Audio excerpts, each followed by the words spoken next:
Basic principle during races, very simple.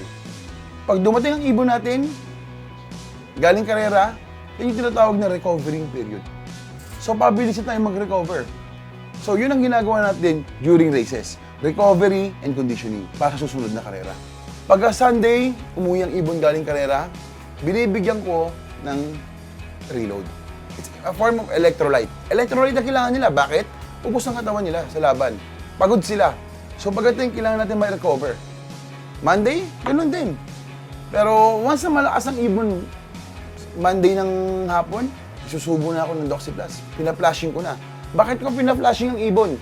Kasi yung lumilipad sila, hindi natin sigurado kung bumaba sila, kung may ininom silang maduming tubig. Diba? So, to make sure, lagi tayong dapat iisipin natin na siguraduhin natin. So, pina-flashing natin sila. Ako, flashing ko Monday. Pagdating ng Wednesday, flashing pa rin ako para sigurado. Kasi yun ang importante. So, Tuesday, nagbibigay ako pang canker, antibacterial. Bakit ako nagbibigay? Kasi ang canker, nasa katawan ng ibon yan eh. So, hindi natin alam na minsan may kinain sila eh. Para hindi lumabas yung canker.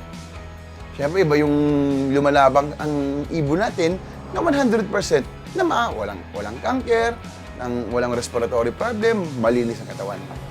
Then after that, pagdating ng Thursday, Friday, yung tinatawag na conditioning. Talagang kinukondisyon natin sila. Paano? So, dyan na tayo nagbibigay ng mga supplements.